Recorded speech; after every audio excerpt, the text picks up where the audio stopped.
자, 이제 3페이지를 보시면 2번의 어림셈법, 3번의 비율 분석법 나와 있죠. 모두 화폐 시간 가치를 고려하지 않는 비할인 방식에 해당이 됩니다. 자, 여기서 어림셈법을 먼저 보시는데요. 제가 항상 강조하는 게 뭐예요? 말 뜻이에요. 또 제목이고요. 여기서 셈한다는 건 어떤 뜻이죠? 셈한다. 계산한다.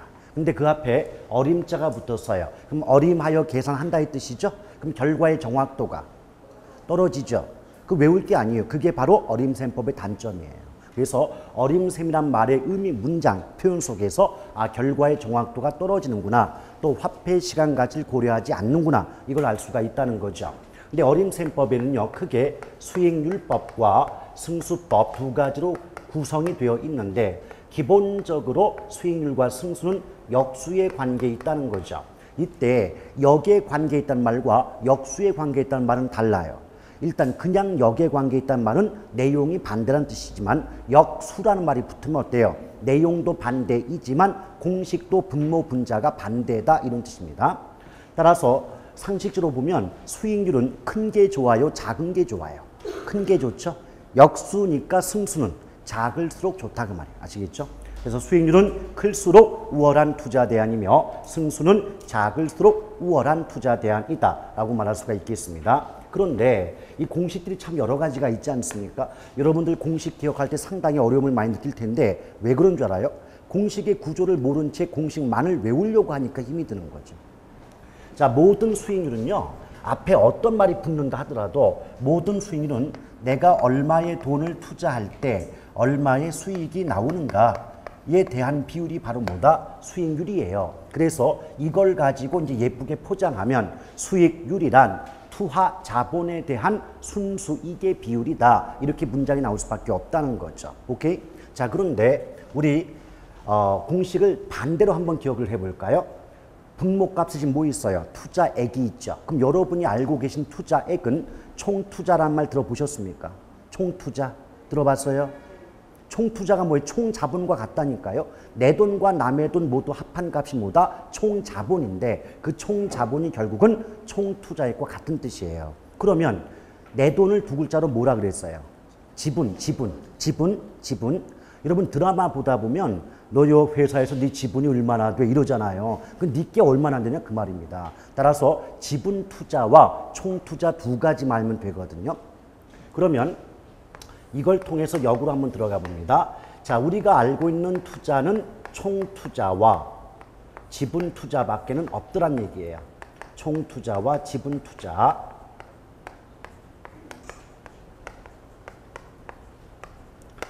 자, 쉽게 볼까요? 예를 들어서 여기 곰돌이가 있어요. 자, 곰돌이가 A라는 상가에 10억을 투자해요. 그 말을 바꾸면 이 A라는 상가, 투자 대상 부동산인 A라는 상가는 얼마짜리다? 10억짜리다. 이 10억짜리다 여기에 포인트를 두면 부동산의 가치라고 말할 것이고 또한 투자 금액이 얼마냐고 물어본다면 10억이다 라고 볼 수가 있지 않습니까? 그런데 이 10억 속에서 은행으로부터 빌려온 타인 자본이 6억이고 원래부터 내가 가지고 있던 돈이 4억이다. 그러면 이 남의 돈과 내 돈을 모두 합한 게 총자본인데 이 총자본을 우린 다르게 뭐라고 한다? 총투자액이다. 이렇게 말한다는 얘기입니다. 아시겠죠? 마찬가지예요. 10억짜리 부동산 투자하려면 10억을 투자해야 되니까 10억은 내 돈과 남의 돈 모두 합한 총자본 또는 총투자액 이렇게 보는 거죠. 근데 이 중에서 내 돈이 얼마라고요? 4억. 오케이? 따라서 우리가 알게 되는 투자 금액은 총투자 아니면 지분투자 두 가지밖에 없다는 거예요. 그런데 총투자와 관련된 순수익은 순영업소득이 나올 수밖에 없고요. 지분과 관련된 순수익은 세전 아니면 세후 현금 수지 둘 중에 하나가 나올 수밖에 없다는 거예요. 그 이유가 있습니다. 우리 나중에 영업수지라는 그 계산을 배울 수가 있는데요. 영업수지에 보면 공식이 어떻게 나오느냐면 순영업소득에서 부채 서비스액을 빼주면 세전 현금 수지가 구해지고 이 세전 현금 수지에서 영업소득세를 빼주면 세후 현금 수지가 나온다는 것. 이 공식 알고 계신 분들은 암기하고 있지 않습니까? 그렇죠. 그런데 제가 말씀드리는 건 이거예요. 이 과정 속에서 순수익이라고 할 수 있는 게 세 가지예요. 순영업소득, 세전현금수지, 세후현금수지를 묶어가지고 우린 순수익이다 이렇게 표현합니다. 아시겠죠? 자, 그런데 문제는 뭐냐면 여기 부채 서비스액이 있지 않습니까? 그럼 부채 서비스액의 의미가 뭐예요? 부채 서비스액이란 빚 갚는 돈이에요. 자, 빚을 갚을 때는 원금만 갚아요? 이자까지 갚아요? 이자까지 갚죠. 그래서 부채 서비스액은 원리금 상환액이 되는 거죠. 근데 이렇게만 나오면 우리가 알아듣는단 말이에요. 여러분의 혼란을 유발할 때는 이 말을 어떻게 바꾸냐면 저당 지불액 이렇게 말을 바꾼다는 거죠. 자, 조심할 건 저당 대부액 그러면 처음에 빌려온 돈이 저당 대부액이고 갚아 나가는 돈을 저당 지불액 이렇게 의미를 구분한다는 얘기죠. 오케이? 그런데요. 보세요. 구조를 잘 봐요. 순영업소득도 순수익 맞죠. 근데 남한테 빌린 돈, 빚을 갚기 전이죠. 빚 갚기 전이죠. 빚을 갚기 전이라는 말은 내 돈은 물론이고 남의 돈도 아직은 있다는 의미가 되지 않습니까? 그래요? 그럼 앞에서 보신 것처럼 내 돈과 남의 돈을 모두 합하면 뭐가 돼요?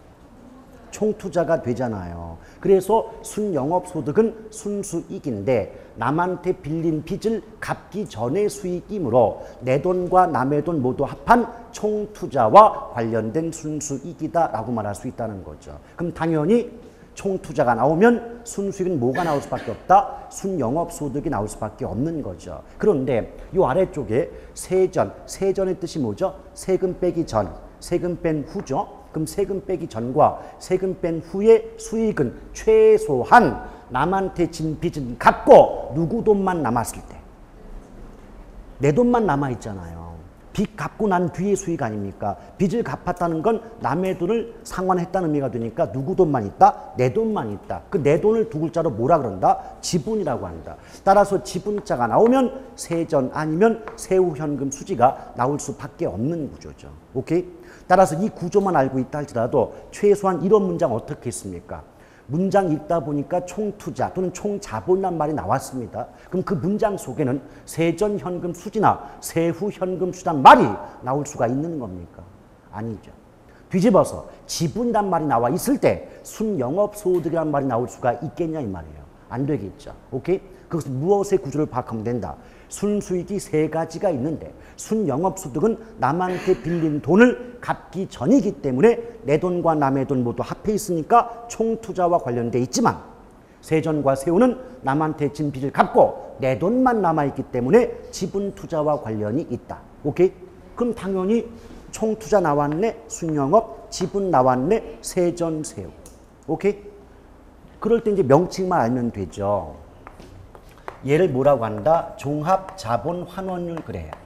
종합자본환원율. 그러면 또 굉장히 어려워하십니다. 환원율이 또 뭐래? 봐요, 여러분. 종합이라고 하는 건 하나입니까? 여러 개입니까? 여러 개 합한 게 종합이죠? 자본은요, 아까 봤을 때 총자본 그러면 총투자액과 같은 뜻이라고 했잖아요. 그럼 자본은 뭐다? 투자. 환원율은 뭐다? 수익률. 그러면 종합자본 환원율과 총투자 수익률은 같은 뜻이에요.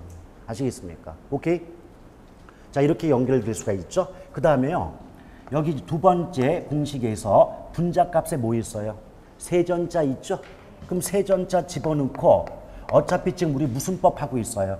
수익률법 하고 있죠? 그럼 수익률자를 집어넣어봐요. 두 번째 공식은 세전 수익률 공식이에요.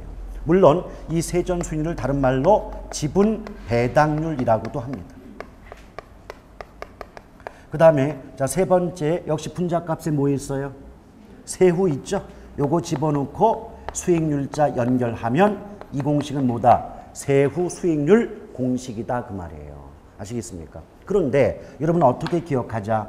최소한 세후자가 말이 나왔다면 수익도 뭐가 붙어야 된다? 세후. 세전자가 나와 있다면 수익도 무슨 말이 붙어야 된다? 세전. 아시겠습니까? 오케이? 그래서 이 문장, 이 공식을 있는 그대로 처음부터 외우려고 하지 말고 왜 총투자, 지분투자가 구분이 되고 왜 총투자가 나오면 순영업이 붙고 지분이 나오면 세전 또는 세후자가 붙느냐 이걸 먼저 구분해 놓고 있다면 저 공식의 암기가 보다 용이하지 않냐 그 말입니다. 아시겠죠? 자 그런데 요거 좀 지워야 되는데 이거 괜찮습니까? 뭐 사진 찍을 필요는 없죠. 네. 그런데 이것과 역수가 뭐다? 승수다. 그럼 자 봐요. 모든 수익률법은 투자액분의 순수익이었죠. 그럼 이것과 역수니까 모든 승수값은 순수익분의 투자액이 되죠. 자 승수값의 공식은 자 분모가 이제 순수익이 되고 분자가 투자액이 되는 거 맞죠? 그러면 이제 역으로 돌리자고요. 세 가지 나눠보고 자 우리가 알고 있는 투자는 뭐밖에 없다. 총투자 아니면 지분투자밖에 없겠죠.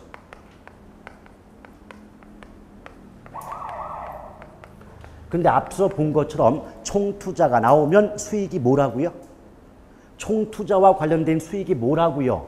순영업소득 아닙니까? 그렇죠? 그럼 여기다 순영업소득을 쓰시면 되고 그 다음에 이제 세전현금과 세후현금 수지를 집어넣으시면 되는 거 아닙니까?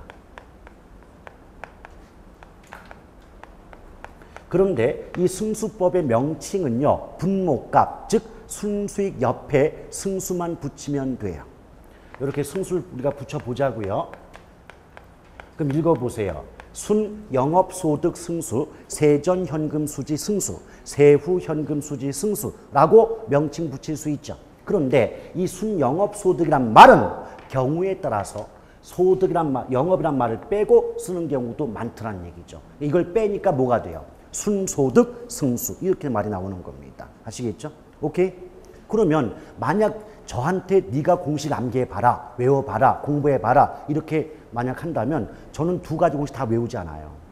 수익률법 공식 외웠다가 그 공식 정반대로 바꿔주면 되는 걸 왜 두 개를 다 외우고 있습니까? 말이 안 되는 거죠. 그리고 승수법의 명칭은 무조건 순수익 옆에 승수만 붙여라. 근데 우리가 알고 있는 순수익은 순영업소득, 세전현금수지, 세후현금수지밖에 없다. 근데 순영업소득은 경우에 따라서 영업이란 말을 빼고 쓰는 경우도 많다. 그러니 순소득 승수, 세전현금수지 승수, 세후현금수지 승수란 명칭은 당연한 말이 나올 수밖에 없지 않겠습니까? 아시겠죠? 자, 그런데 이때 종합자본 환원율, 즉 총투자 수익률과 공식이 정반대가 되는 게 지금 순소득 승수가 되지 않습니까? 그리고 세전 수익률과 역수가 세전 현금 수지 승수, 세후 수익률의 역수가 세후 현금 수지 승수가 되겠죠. 이것도 구조 느낌 뭡니까? 세전 들어가니까 역수도 뭐가 들어간다? 세후자 나오니까 역수에도 무슨 말 들어간다? 세후. 아시겠죠? 그러므로 자 기본적으로 수익률과 승수는 역수. 그런데 세전의 역수는 세전이며 세후의 역수도 세후이다. 아시겠죠? 이 구조만 잘 기억하시면 돼요.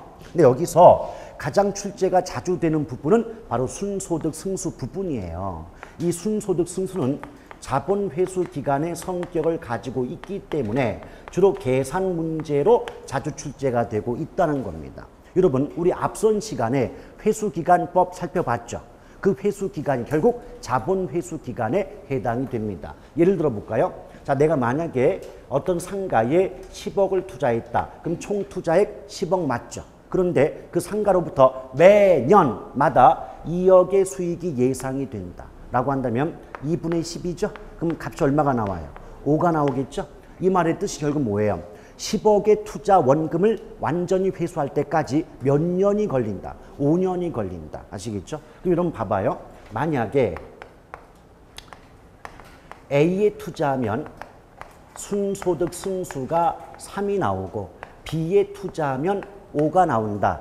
이 말을 해석하면 동일한 금액을 투자할 때 A에 투자하면 그 투자한 금액을 회수 뽑아낼 때까지 몇 년이 걸린다. 3년이 걸리고 B에 투자하면 5년이 걸린다는 뜻이 되겠죠. 그럼 여러분 같으면 A와 B 중에 어느 걸 선택해요?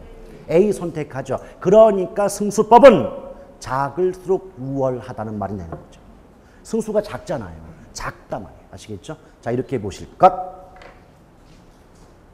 자, 이것이 이제 어림셈법의 내용이었다라고 보시면 돼요. 그러니까 결국 수인율법, 승수법은요. 저 같으면 수인율법 하나만 정확히 기억해 놓고 공식만 뒤집어 주었을 때 승수법 공식 나올 것이고, 또한 모든 수익률법의 기본 공식은 투자액분의 순수이익인데 우리가 알고 있는 투자는 총투자 아니면 지분투자 둘 중에 하나밖에 없다. 그럼 총투자는 내 돈, 남의 돈 다 합해져 있으니까 순영업소득.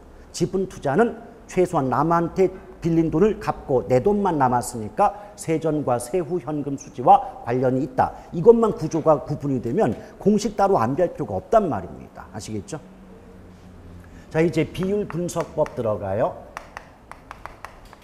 근데 벌써 제목에 무슨 단어 들어갔어요? 비율자 들어갔죠? 비율은 백분율이기 때문에 항상 공식이 분수예요. 따라서 뭐다? 분수 공식 되게 많겠구나. 이런 느낌을 받아야 됩니다. 그런데 이 비율 분석법에서 가장 자주 출제가 되는 부분이 이제 대부 비율과 부채 비율의 상호 관계에 대해서 또 출제가 많이 되고 있다는 것 알고 계시죠? 그런데 대부 비율을 다른 말로 어떻게 말해요? 저당 비율, 또 다른 말로 융자 비율, 또 다른 말로 차입 비율, 영어로 LTV, 담보가치 인정 비율. 이게 전부 대부 비율 얘기하는 거예요. 그럴 때 이제 출제자에 따라서 이 속에서 가치란 말을 빼고 담보 인정 비율이라 쓰는 사람들도 있습니다. 아시겠죠? 근데 우리가 대부 비율 그러면 어때요? 빌려온 돈의 비율이 되겠죠. 그럼 예를 든다면 자, 공식이 어떻게 나옵니까? 부동산 가치분의 부채 잔금. 부동산 가치분의 부채 잔금으로 대부 비율 값을 구할 수가 있다는 거예요. 자, 예를 들면 내가 10억짜리 부동산에 투자를 합니다. 그럴 때 은행으로부터 6억의 돈을 빌려왔대요. 그럼 10분의 6이 되죠? 그럼 몇 퍼센트예요? 대부 비율은 60%가 되는 거죠. 오케이? 근데 조심할 게 한 가지 있어요. 분자값이 처음에 빌려온 원금이에요? 잔금이에요? 잔금이죠. 잔금은 처음에 빌려온 돈의 뜻이 아니라 갚지 못하고 남은 돈의 뜻 아닙니까? 그렇죠. 그런데 왜 갚지 못하고 남은 돈인데 처음에 빌려온 돈을 나눠주느냐? 항상 어떤 말이 붙는다? 대출 당시. 아시겠어요? 내가 6억의 돈을 빌려 와놓고 아직 한 달도 경과하지 않았다면 빌린 돈 중에서 한 푼도 갚아진 게 없지 않습니까? 그러면 빌린 돈 전액이 잔액이 되는 거죠. 그래서 60%가 돼요. 근데 만약에 6억 중에서 내가 1년 지나서 1억을 갚았다면 그땐 잔액이 5억이 남죠. 그땐 대부가 60이 아니라 50%가 되는 겁니다. 제가 이 말씀 왜 드리냐면 모든 시중의 문제집이나 모의고사, 특히 기출문제에서조차도 그냥 빌린 돈을 나눠가지고 대부비를 구하는 문제가 일반적이다 보니까 잘못하면 착각을 해요. 처음에 빌려온 돈이다 라고 착각하는데 또 일부 교과서에는 아예 대출 원금이라고 쓰여져 있는 교과서도 있습니다. 그것은 문제가 그렇게 나왔을 뿐인데 원래 공식을 착각해서 잘못 써놓은 공식입니다. 아시겠죠? 그럼 봐봐요. 이런 말 가능합니까? 우리가 자, 처음에 돈을 빌렸죠? 그럼 조금씩 빚을 갚아 나간다. 기간이 경과한다. 만기에 가까워진다. 대출 후기에 가까워진다. 이럴수록 갚아 나가니까 잔금이 줄겠죠. 그럼 대부 비율은 기간의 경과에 따라 감소한다. 라고 말할 수 있겠습니까? 왜? 잔액이 계속 줄어드니까. 아시겠어요? 그 개념을 알아야 된다고요. 그걸 알아야 금융론을 풀어요. 오케이? 자, 그랬을 때 여러분 한 가지 여쭤볼게요. 여러분 생각으로는요. 요 상황에서 대부 비율이 100%를 넘어갈 수 있을 것 같아요? 없을 것 같아요? 있다. 왜? 왜 대부 비율은 100%를 넘어갈 수 있을까요? 그렇습니다. 빌려오는 돈의 문제가 아니라 바로 분모값인 가치의 문제입니다. 그래서 부동산 경기가 장기 침체로 인하여 가치가 만약 반토막이 난다면 5억이 되겠죠. 그럼 5분의 6억이 되면 그땐 100%가 넘어갈 수 있지 않겠습니까? 그래서 어떤 말이 과거에 나온 적이 있다. 부동산 가치의 하락으로 인하여 대부 비율은 100%를 초과할 수 있다. 이런 식의 문장이 나온 바가 있죠. 자, 그런데 이것과 밀접한 관계가 부채 비율인데요. 자, 부채 비율은 구하는 공식이 어떻게 나올까요? 무조건 분자값은 똑같이 부채 잔금이거든요. 그런데 분모값이 지분 투자액에 해당이 된다는 거예요. 자, 지분 누구 돈? 내 돈이죠. 그럼 보세요. 위 조건을 대입해 볼게요. 전체 투자 금액이 10억 맞죠? 근데 은행에서 얼마 빌렸다? 6억. 그럼 내 돈이 얼마다? 4억. 근데 남의 돈은 6억이 되죠. 근데요, 이런 공식에 연연하지 마시고 요걸 잘 봐요. 지분 누구 거? 내 거. 부채 누구 거? 남의 거. 그래서 이걸 가지고 이제 공식에 연연하지 않고 출제자가 어떻게 문장을 바꾸냐면 부채 비율은 자기 자본에 대한 타인 자본의 비율을 의미한다. 이렇게 말을 바꾸는 거예요. 자기 자본은 지분이니까 내 돈이고 타인 자본은 남의 돈이잖아요. 그럼 내 돈에 대한 남의 돈의 비율을 뭐라 그런다? 부채 비율이다. 이렇게 말하는 거예요. 오케이? 그럼 이럴 때 어때요? 1.5가 나오겠죠? 1.5를 퍼센트로 바꾸면 150%가 되겠죠. 오케이? 100%가 1이니까. 근데 이런 경우 출제자가 여러분의 혼란을 유발할 때는 어떻게 문장을 쓰게 되냐면 양쪽을 연결시켜요. 연결시켜가지고 특정 투자 대안의 대부 비율이 60%인 경우 해당 투자 대안의 부채 비율은 150%이다. 이렇게 문장을 연결하는 거죠. 60일 때, 대부 60일 때 부채 150 맞잖아요. 오케이? 근데 이럴 때 하나의 공식들이 있습니다. 대부와 부채가 워낙 밀접한 관계가 있다 보니까 구구단 외우듯이 기억해 달라는 말씀을 드린 바가 있어요. 어떤 값이 나온다 할지라도 대부가 20이면 부채는 무조건 25가 나와요. 대부가 50일 때 부채가 100, 대부가 60일 때 부채가 150이 나오고 대부가 80이 되면 부채는 400이 되겠죠. 그리고 대부가 100%면 부채 비율은 무한대가 된다.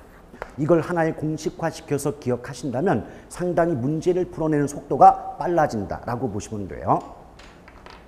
예를 들어 볼까요? 여러분 만약에 10억 중에서 2억을 빌렸다면 대부가 20 맞죠? 근데 남의 돈이 2억이면 내 돈은 8억이 되잖아요. 10억 중에서. 그럼 4분의 1이 되니까 이거 약분하면 0.25인데 이걸 퍼센트로 바꾸면 25가 나오지 않습니까? 그렇죠. 자, 10억 중에서 5억 빌렸어요. 대부 50 맞죠? 그럼 남의 돈이 5억이면 내 돈도 5억일세? 그럼 1 나오죠? 1은 퍼센트로 바꾸면 100% 아닙니까? 또한 좀 전에 한 것처럼 10억 중에서 6억 빌렸으면 대부는 60인데 남의 돈이 6억이면 내 돈은 4억이죠? 그럼 결국 1.5, 150% 나오잖아요. 또 10억 중에 8억을 빌렸다. 그럼 대부는 80이죠. 그럼 남의 돈이 8억이면 내 돈은 2억일세. 그럼 나누면 4죠. 퍼센트 바꾸면 400% 이렇게 나온다는 겁니다. 아시겠죠? 따라서 이건 어떤 값이 나와도 이 값이 벗어나지 않기 때문에 구구단 외우듯이 공식화시키십시오. 근데 예컨대 이런 문장 나오면 어떻겠습니까? 문제 풀다 보면 별 문장이 다 나와요. 특정 투자 대안의 대부 비율이 80%인 경우에 해당 투자 대안의 부채 비율은 예컨대 325%다. 뭐 그렇게 임의 값을 낸 문장들이 있을 거란 말이죠. 그럴 때 우리가 이것을 이렇게 외워놓으면 80이면 400인데 X 바로 나오잖아요. 그렇죠? 그런데 이걸 몰랐다. 공식을 암기한 분들도 어때요? 일단 공식이 뭐였지 써놓고 그 다음에 아무런 조건이 없으니까 임의의 값을 막 대입해가지고 구해볼 거 아닙니까? 그럼 계산이 가능한 분들조차도 최소한 1분, 2분 걸릴 거 아니에요. 근데 우리 같으면 80이면 400인데 X 1초 만에 답 짓고 넘어간다고. 이것이 문제 푸는 요령이라고요. 아시겠습니까? 자, 이렇게 보시면 되겠고요. 근데 여러분, 요거 잘 봐요. 대부 비율이 늘어나고 있죠. 그러니까 부채 비율도 늘어나고 있죠. 그런데 대부 비율이 증가하는 폭보다 부채 비율이 증가하는 폭이 훨씬 크지 않습니까? 그래서 옛날 기출문제 이런 말이 나왔어요. 대부 비율이 증가함에 따라 부채 비율은 더욱 큰 폭으로 증가한다. 말 되잖아요. 그리고 여러분 나중에 다시 배우겠지만 지렛대 효과라는 거 들어봤잖아요. 그렇죠. 그럼 지렛대 효과는 이론적으로 보면 남의 돈을 많이 끌어올수록 지렛대 효과가 커진다고 배우지 않았습니까? 그 말을 저 대부 비율에 갖다 붙이면 대부 비율이 커짐에 따라 증가할수록 지렛대 효과는 커진다라고 말할 수 있겠죠. 왜? 대부 비율이 커진다는 건 그만큼 남의 돈을 많이 빌려온다는 뜻입니다. 근데 그때 대부자 대신에 부채를 써도 상관이 없다 그 말이에요. 왜? 대부가 늘면 부채도 느니까. 아시겠습니까? 그래서 그냥 이렇게 문장을 외우시는 분들은요. 맨날 대부만 외웠어. 근데 갑자기 지문 속에 부채가 나오는 거예요. 내가 외운 건 대부인데 왜 부채가 왜 나오지? X, 본인이 X, 본인이. 아시겠죠? 그러니까 이것의 관계를 파악하란 말입니다. 외우려고 하지. 개론은 외워서 되는 과목이 아닙니다. 근데 이제 그 원리를 파악할 때까지 다른 과목에 비해서 시간이 좀 오래 걸리다 보니까 좀 조급한 마음에 암기법을 동원하고 암기로 가시지만 냉정하게 말씀드리면 암기법 이용해서 맞출 수 있는 건 최대가 40점이에요. 아시겠습니까? 과락을 면할 수 없는 게 암기법이에요. 근데 왜 암기법이 발달했다? 하도 못 알아듣고 있으니까 암기라도 하시오. 근데 암기법은 이렇게 보시면 돼요. 스스로의 심리적 위안에 불과하다 라고 보시면 돼요. 아무짝에도 쓸모가 없는 게 암기법이 개론은. 물론 이럴 땐 효용성이 있습니다. 어떤 때 종류를 외우거나 순서를 외울 때는 암기법이 괜찮아요. 근데 개론의 내용을 암기한다. 말이 안 되는 겁니다. 자, 이것 때문에 또 뭐가 있을까요? 부채 감당률이 있는데요. 요것도요, 공식 따져보기 전에 제목 해석해 볼까요? 부채가 뭐예요? 물론 남의 돈인데 빚이잖아요. 그러면 그 감당자를 붙이면 빚을 감당할 능력이네. 오케이? 빚을 부담하고 빚을 감당할 능력은 큰 게 좋아요? 작은 게 좋아요? 빚을 감당하는 거니까. 빚을 감당한 능력은 클수록 좋은 거 아닙니까? 이해가시겠어요? 무슨 말인지? 그래서 어떤 말 나온다? 부채 감당률은 1보다 클수록 우월한 투자 대안이다. 이렇게 말이 나오는 거예요. 그 말이 그게 뭐다? 일자가 없다고 보면 부채 감당할 능력, 빚을 감당할 능력은 클수록 좋지 않냐? 그 말인 뜻이. 아시겠죠? 근데 부채 감당률은 공식 정확히 알아두셔야 돼요. 왜? 얘는 투자론 부분보다 오히려 금융론 부분에서 왜 그런 경우 있잖아요. 최대 대출 금액을 구해봐라. 이런 문제 있지 않습니까? 그때 꼭 나오는 조건이 부채 감당률이에요. 이걸 모르면 투자론뿐 아니라 금융론 문제도 못 풀어요. 그럼 부채 감당률 공식이 뭐다? 순두부예요. 부채 감당률은 뭐라고요? 순두부. 이 부가 뭡니까? 부채 서비스액이고 수는요? 순영업소득이에요. 그래서 순두부다 이렇게 말하거든요. 근데 여러분 봐봐요. 만약에 우리가 아까 봤지만 순영업소득을 해석하면 부동산의 영업, 이용을 통해서 상가라면 상가를 임대하는 것도 이용 아닙니까? 그럼 상가 등의 임대를 통해서 순수하게 얻는 수익이 순영업소득이라고. 오케이? 그런데 아까도 말씀드렸지만 부채 서비스액은 원금이자 합해서 빚을 갚는 금액 아닙니까? 오케이? 따라서 순수익이 빚 갚는 돈보다 많으면 이 공식에서는 분모보다 분자가 크니까 몫이 1보다 클 수밖에 없잖아요. 오케이? 따라서 이 경우 뭐다? 부채 감당률이 1보다 크다는 뜻이에요. 1보다 크다. 즉, 빚 갚는 돈보다 나에게 남는 떡고물이 많다는 거죠. 그럼 생각해봐요. 상식적으로 나에게 남는 떡고물이 빚을 갚는 금액보다 많을수록 나는 빚을 감당할 능력이 커지는 셈 아닙니까? 그럴수록 떡고물이 많이 남으니까 투자할 만한 가치가 있다라고 판단할 수 있는 거 아니겠습니까? 그렇죠? 근데 반대로 이러면 어떨까요? 이러면 부채 감당률이 얼마가 된다? 양쪽이 같잖아요. 그럼 몫이 얼마가 돼요? 1이죠. 이걸 우리가 아는 말로 바꾸면 부채 감당률이 1이다! 이 말의 뜻은 죽게 벌어서 빚 갚으면 없다의 뜻이야. 오케이? 그 다음 오히려 수익보다 남는 떡고물보다 빚 갚는 금액이 더 많다. 그래버리면 부채 감당률은 1보다 작다. 이렇게 말이 나올 수 있지 않습니까? 그래요? 그래서 기출문제에서 어떻게 나오냐면 잘 봐요. 이게 결론이잖아요. 그럼 부채 감당률이 1보다 큰 경우 원리금 상환액 또는 저당 지불액의 상환 능력이 큰을 의미한다. 맞죠? 왜? 떡고물이 더 남으니까. 근데 부채 감당률이 1보다 작은 경우 원리금 상환 능력이 부족함을 의미한다. 왜? 이익보다 갚는 금액이 더 많아지니까. 아시겠죠? 오케이? 그러니까 그 문장을 외우려고 하지 마시고 그 문장이 왜 나올 수밖에 없고 그 문장에 담겨있는 뜻이 뭐냐 이걸 자꾸 해석해 보란 말이에요. 해석하면 어려울 게 하나도 없어요. 근데 여러분, 부채 감당률이 1에 가까워지면 1에 가까워진다는 건 남는 떡고물이 계속 줄어든다는 거 아니에요. 이해가시겠어요? 그럼 어때요? 상식적으로도 나에게 남는 떡고물이 줄어들수록 빚을 감당할 능력은 커져요, 작아져요? 작아지겠죠. 근데 작아지다 보면 돈을 빌린 사람을 차입자라고 할 것이고 돈을 빌려준 사람을 대출자라고 할 거 아닙니까? 그러면 차입자 입장에서 투자의 결과 남는 떡고물 수익이 적어질수록 차입자는 빚을 갚지 못할 위험이 커질 것이고 대출자 입장에서는 지가 빌려준 돈을 떼먹힐 위험이 커지는 셈 아니야 그 말이에요. 이해하시겠어요? 요때 이제 예쁘게 포장하면 부채 감당률이 1에 가까워질수록 차입자의 채무 불이행 위험 및 대출자의 원금 회수 위험이 증가함에 따라 차입자, 대출자 모두가 위험에 처하게 된다. 아시겠습니까? 무슨 말인지 아시겠어요? 나에게 남는 떡고물이 적어질수록 상대방은 떼먹힐 위험 커지고 나는 빚 못 갚을 위험이 커진다는 거예요. 양쪽 모두가 위험이 있다고 말이죠. 아시겠죠? 자, 그래 놓고 채무 불이행률이 나오는데요. 얘도 제목 해석해 보세요. 채무 불이행의 뜻이 뭐예요? 빚 못 갚는 거지 뭐. 예. 우리는 법이 아니에요. 약속한 변제 기일에 채무의 변제가 이루어지지 않는 상태 이렇게 말하는 건 민법이고 우리는 그냥 빚 못 갚아요 이런 거 있죠. 율이 뭐예요? 확률이에요. 왜요? 예. 예, 저에게 계속 들어왔던 분들은 여기에 대해서 웃지 않습니다. 항상 익숙하기 때문에. 자, 채무 불이행률은 자 공식 따지는 빚 못 갚을 확률이죠. 빚을 갚지 못할 가능성이죠. 그럼 빚을 갚지 못할 가능성은 큰 게 좋아요? 작은 게 좋아요? 작은 게 좋잖아. 빚을 못 갚을 가능성이니까. 그렇죠? 그럼 어때요?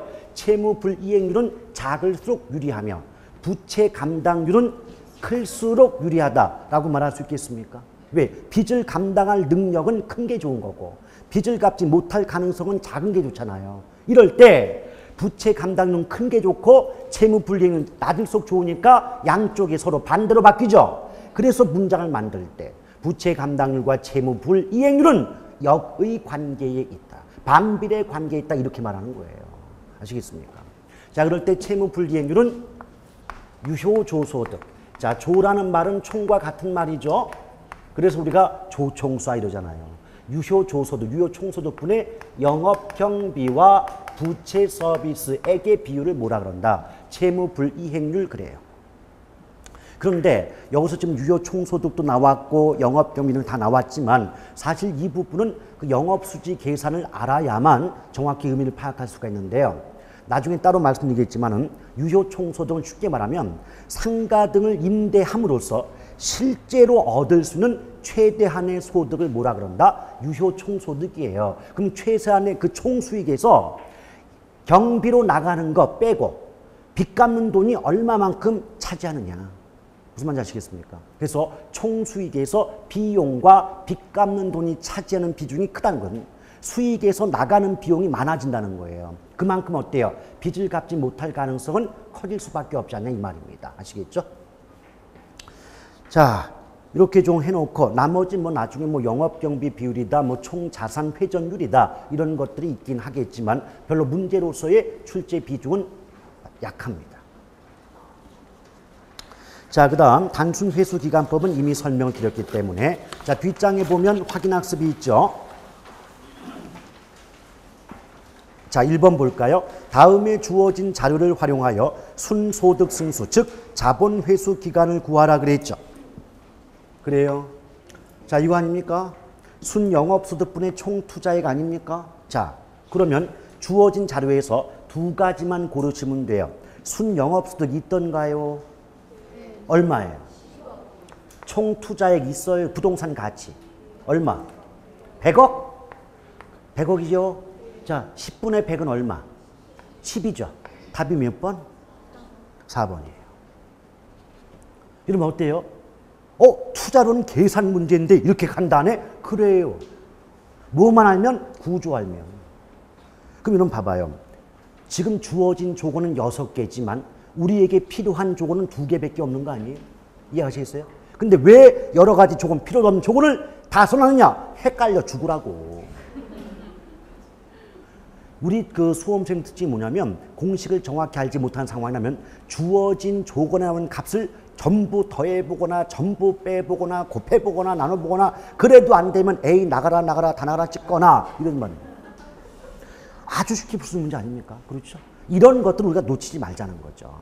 예컨대 뭐 우리가 투자론 이런 계산 문제는 어려운 문제도 있어요. 그 어려운 문제는 제끼고 넘어가시되 이렇게 공식만 알고 주어진 조건 대입만 하면 딱 떨어지는 계산 문제는 계산이라고 해서 포기할 것까지는 없지 않냐 그 말. 자, 다음 2번 재무 비율과 승수에 대한 설명 중 옳은 거예요. 종합자본 환원율의 역수는 순소득 승수이다. 맞죠? 여기 있잖아요.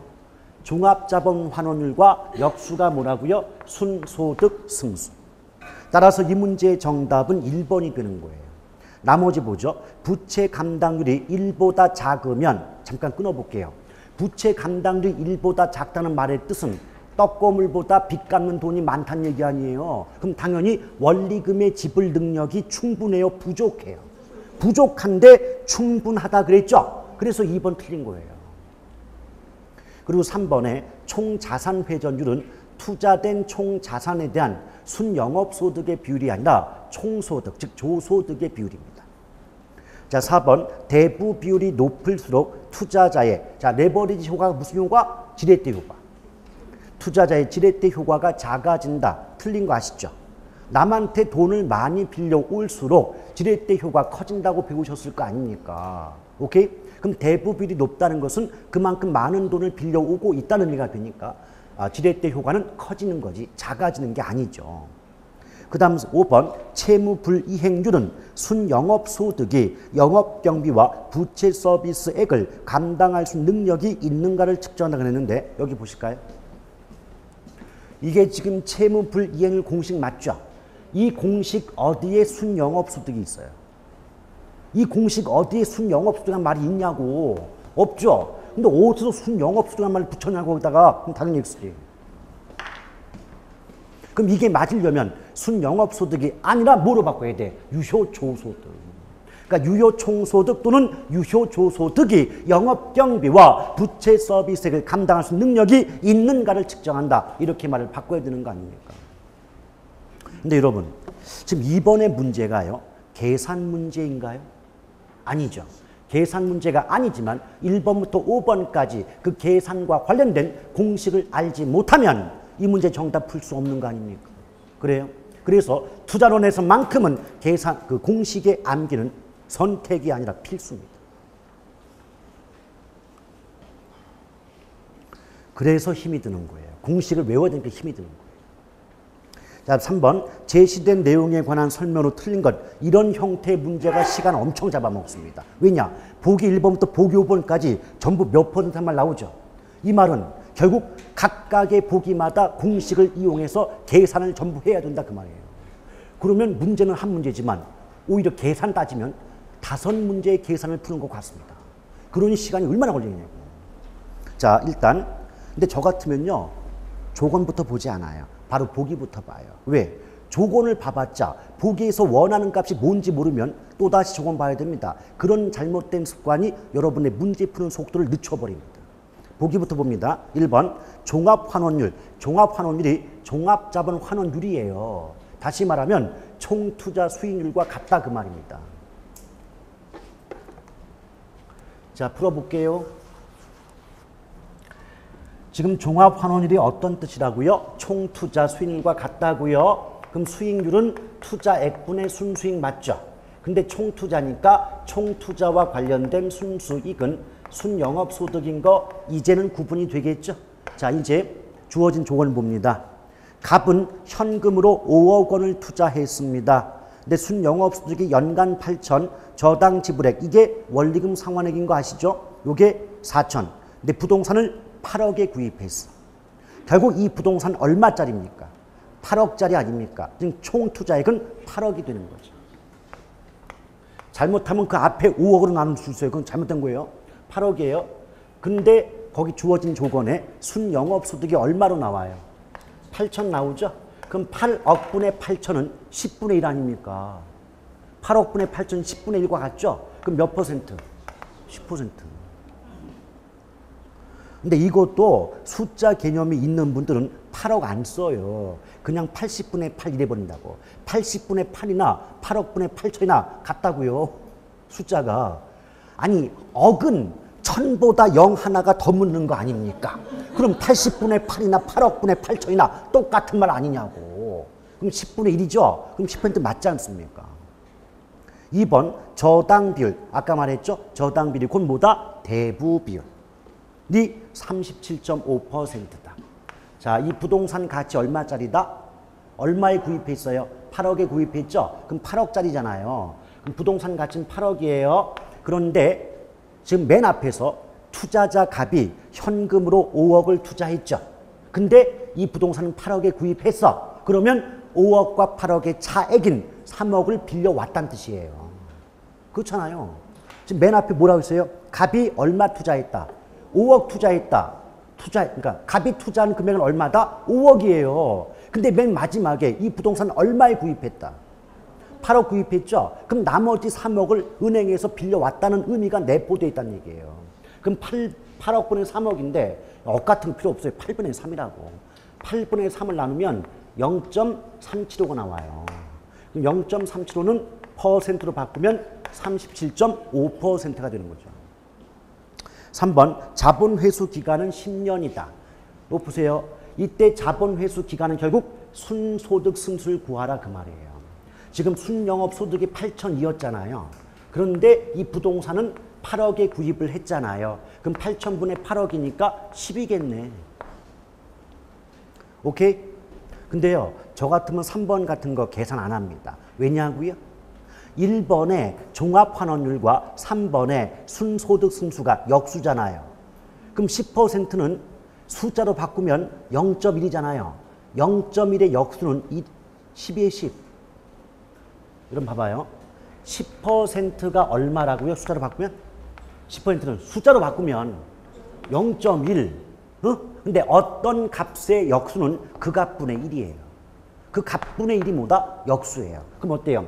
0 하나 지워야 되겠죠. 그럼 0 하나 올려주죠. 그럼 얼마예요? 10이잖아요. 이걸 왜 따로 계산합니까?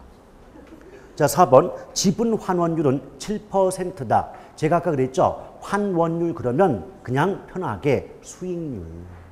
수익률. 그럼 얘는 뭐예요? 지분 수익률. 지분 수익률. 근데 모든 수익률은 투자액분의 순수익인 거 알잖아요. 그런데 지분 수익률이니까 이때 투자 금액은 뭐다? 지분 투자액이 되는 것이고 내 돈이고 또 지분 투자와 관계된 순수익은 세전현금 수지라 하지 않았습니까?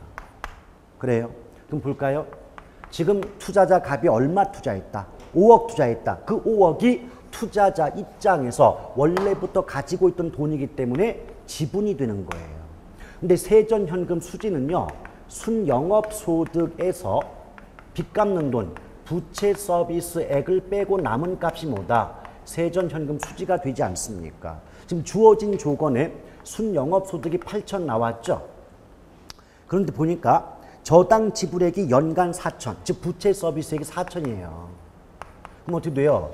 5억분의 8천인 거 아니에요? 그렇죠? 5억분의 8천, 4천. 빼줬으니까 4천. 그럼 5, 8에 40 아니냐고. 그러면 800이든 80이든 8이든 8자가 나와야 되는 거 아니냐고. 약분하면 5분의 4니까 5, 8에 40이니까. 그렇죠? 그럼 0.08이 나와요. 그럼 몇 퍼센트? 8%. 그런데 7% 나와 있었죠? 그래서 이 문제의 정답은 4번이 되는 겁니다. 자, 부채 감당률 순두부인 거 아시죠? 자, 순두부 부채 서비스액이 저당 지불액이니까 4천이고 순영업소득이 8천 나오니까 4분의 8이구만. 그럼 4, 2, 8, 2. 이렇게 구해질 수가 있다는 겁니다. 지금 사실상 여러분께서는 지금까지 계를 공부하시면서 나는 계산과는 거리가 먼 사람이야 이러면서 계산 자체를 포기하신 분이 많았겠지만 계산 포기할 만한 거 아닙니다. 아주 복잡한 계산 말고는요. 공식만 알고 있어도 풀리는 계산이 얼마나 많은데요. 그리고 그래서 제가 정규 수업 때 항상 드리는 말씀 중에 뭐냐면 계산이 어렵다면 같은 조건을 내놓고 같은 조건의 문제를 3번, 4번 반복해서 풀어보세요. 그러면 나중에는 아예 풀어내는 과정이 머릿속에 박힙니다. 그래서 이런 형태 문제 나오면 이렇게 풀어내야겠지 하면서 자동으로 손이 움직여요. 근데 처음에 안 풀려. 어려워. 포기해버린다고. 처음부터 포기를 해버리니 그게 얼마나 어렵습니까? 포기하지 마십시오. 아직 괜찮습니다. 자, 이제 오른쪽에 보시면 5쪽에 현금 수재 측정 나와 있죠.